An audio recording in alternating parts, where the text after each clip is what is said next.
Hi, Dileesh agri ബ്ലോഗിലേക്ക് സ്വാഗതം. ഞാൻ ഇന്ന് വന്നിട്ടുള്ളത് ഞങ്ങളെ കൃഷിഭവനിൽ ഞങ്ങൾക്ക് ലേശം പച്ചക്കറി തൈകൾ കിട്ടിയാണ്. എന്തൊക്കെയാ വെച്ചാൽ വഴുതനങ്ങ, മുളക്, തക്കാളി. കുറച്ച് വഴുതനങ്ങ തൈ ഞാൻ പരപ്പാട് ഹെർബലിൽ നിന്ന് വാങ്ങി കേട്ടോ. പുള്ളി തേഞ്ഞിട്ട് തരും. 10-12 തൈയേ ഉള്ളൂ. അപ്പോൾ അത് വഴുതനക്കൊന്നും വിലയില്ല. ആകെ 18 റുപ്യ, 12 റുപ്യ, 20 റുപ്യേൻ്റെ ഉള്ളിലൊക്കെ ഞങ്ങൾക്ക് കിട്ടുന്നത്. അപ്പോൾ ഒന്നും ഇല്ലാണ്ട് ഉണ്ടാക്കിയിട്ട് കാര്യം. അപ്പോൾ ഞങ്ങൾ ഈ മഴക്കാലമല്ലേ, അപ്പോൾ കുറച്ച് കൂടുതൽ ഉണ്ടാക്കാനൊരു പരിപാടിയാണ്, വേറെ തുടങ്ങുന്നുണ്ട്. അപ്പോൾ ഇതൊന്ന് കുഴിച്ചിടാം. ഞങ്ങളിവിടെ എന്താ വെച്ചാൽ ചെയ്യുന്നത് എങ്ങനെയാ വെച്ചാൽ കുമ്മായൊന്നും ഇടലൊന്നുമില്ല. കാരണം വെച്ചാൽ ഇത്രയും വില കുറവ് കിട്ടുന്ന സാധനത്തിൽ കുമ്മായൊന്നും ഇട്ടുണ്ടാക്കി നമുക്ക് ഒക്കില്ല. അപ്പോൾ ഞങ്ങൾ ചെയ്യുന്നത് എന്താ വെച്ചാൽ മണ്ണിര കമ്പോസ്റ്റിൻ്റെ അടുത്തുണ്ട്, ചിലവ് ചുരുങ്ങിയിട്ടുള്ള രീതിയിലാണ്. മണ്ണിര കമ്പോസ്റ്റ് മാത്രം ഇട്ടിട്ടാണ് ഞങ്ങൾ ഈ സാധനം ഉണ്ടാക്കുന്നത്. അപ്പോൾ ഇത് കുഴിച്ചിടുക. ഒരു വീട്ടിൽ നല്ല പച്ച വഴുതനങ്ങയാണ്, നല്ലോണം കായ്ക്കണ വഴുതന. എൻ്റെ അടുത്തുണ്ട് പച്ച വഴുതനങ്ങ, കുറച്ച് നല്ല കായ്ക്കണ വഴുതനങ്ങ. ഇത്ര വഴുതനങ്ങ കണ്ട് നോക്കിയാൽ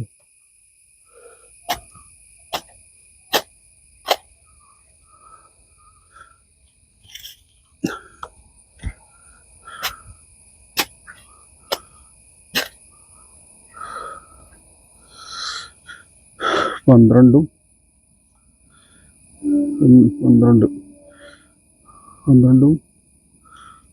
4 12 3 15 തൈയാണ്. അപ്പോൾ 5 എണ്ണയില്ലേ. മണ്ണിര കമ്പോസ്റ്റാണ് ഏറ്റവും കൂടുതൽ നൈട്രജൻ ഉള്ള സാധനം കേട്ടോ. മണ്ണിര കമ്പോസ്റ്റ് ഒരു കിലോന് 20 രൂപയാണ്. 20-25 വിൽക്കുന്ന കടകളുണ്ട്.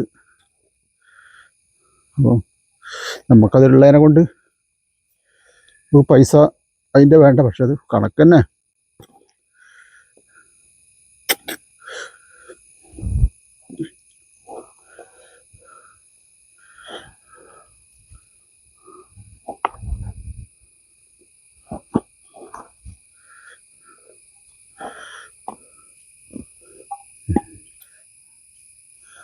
ഇത് ഞങ്ങൾക്ക് കൃഷിഭവൻ, വള്ളിക്കുന്ന് കൃഷിഭവനിന് ഫ്രീ ആയിട്ട് കിട്ടിയ കേട്ടോ. അത് മഴക്കാലത്ത് കൃഷി ഉണ്ടാക്കാൻ വേണ്ടിയിട്ട് കർഷകർക്ക്, നല്ല കർഷകരെ നോക്കിയിട്ട് അവർ തരുന്നതാണ്. അപ്പോൾ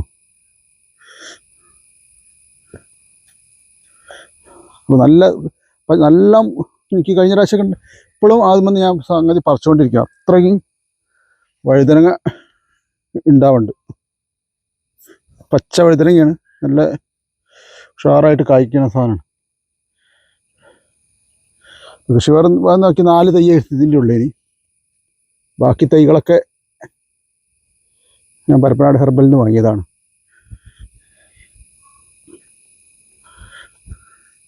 ഞാൻ ഉണ്ടാക്കുന്ന ഒരു വിധം തൈകളൊക്കെ പരപ്പനാട് ഹെർബലിൽ തന്നെ വാങ്ങുക. പപ്പായ ആയാലും പടവലായാലും എല്ലാ വിത്തുകളും ഓരോരുത്തർ തന്നെ വാങ്ങിയിട്ടാണ് ഇത് ചെയ്യൽ.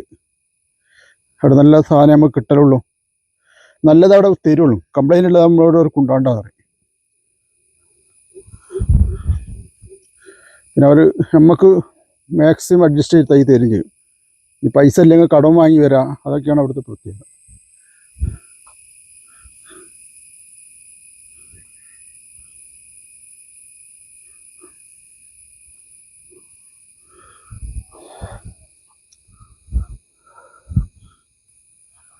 വഴുതനങ്ങ ഒരു 3 കൊല്ലം 4 കൊല്ലമൊക്കെ നിൽക്കുന്ന സാധനമാണ്.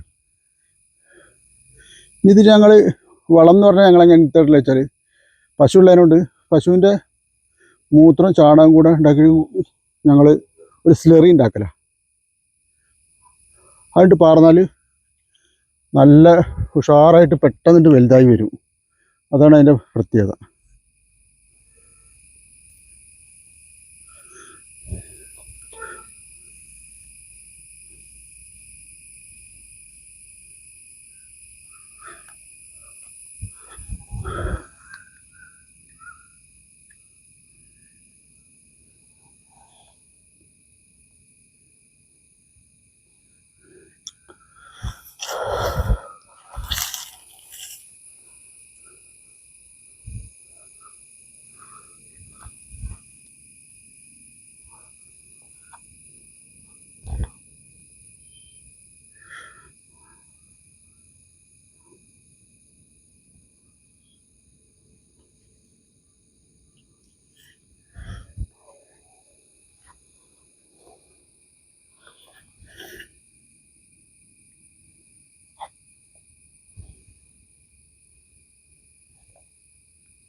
ഞങ്ങൾ ചെയ്യലെന്താ വെച്ചാൽ ഒരു ഓല വെട്ടിയിട്ട് അതിൻ്റെ ഇടയിൽ വെക്കുക.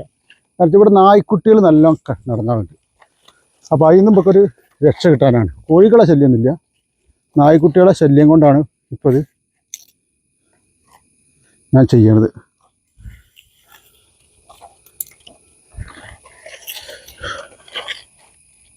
ഇങ്ങനെ വെച്ചിരിക്കാൽ നായ്ക്കുട്ടികളൊന്നും മാന്തൊന്നുമില്ല.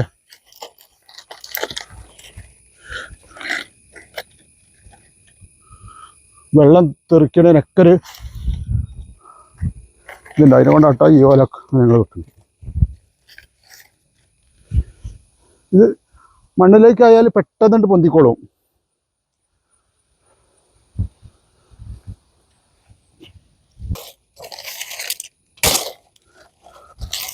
ഇത് വെച്ചിട്ടില്ലെങ്കിൽ ഒറ്റ ദിവസം കൊണ്ട് നായക്കുട്ടികൾ നമുക്ക് ഇവിടെ തമർത്തിക്കളത്. അപ്പോൾ ഇത് വെച്ചാൽ നമുക്ക് കുറേ ഒരു ആക്കാണ്. ആക്കെന്നല്ല അതുപോലെ കിടക്കൂല നായ്ക്കുട്ടികൾ. പണ്ട് കോഴികളെ ശല്യം, ഇപ്പോൾ നായശല്യമാണ് ഇവിടെ ഉള്ളത്. അങ്ങനെ ഞങ്ങളൊരു 16 തടത്തിലാണ് ഈ ഇത് കുഴിച്ചിട്ടിട്ടുള്ളത്. വീണ്ടും ഒരു അതിൻ്റെ കൃഷിത്തിൻ്റെ വളർച്ചേൻ്റെ വിശേഷങ്ങളൊക്കെ ആയിട്ട് ഞങ്ങൾ വീണ്ടും വീഡിയോയിൽ വരും. ഞങ്ങൾ ചെയ്യുന്നത് ഇങ്ങനെയാണ് കേട്ടോ. പല നാട്ടിലും പല രീതിയിലാണ് ഏരുകൂറ്റി ചെയ്യേണ്ടതുണ്ട്, മാറ്റ് വിരിച്ച് ചെയ്യുന്നുണ്ട്. മാറ്റ് വിരിച്ച് ചെയ്താൽ ഇത് വലിയ പ്രോഫിറ്റബിൾ അല്ല തോന്നും. അപ്പോൾ അതിനെ കൊണ്ടാണ് ഞങ്ങളിതിങ്ങനെ വീട്ടാവശ്യത്തിന് വേണ്ടി മാത്രം ഉണ്ടാക്കണതിനെ കൊണ്ടാണ് ഇങ്ങനെയൊക്കെ ചെയ്തത്. ഇപ്പോൾ വില വളരെ കുറവാണ്. അപ്പോൾ എൻ്റെ പോസ്റ്റ് ഇഷ്ടപ്പെട്ടാൽ നിങ്ങൾ ലൈക്ക് ചെയ്യണം, ഷെയർ ചെയ്യണം, കമൻറ്റ് ചെയ്യണം.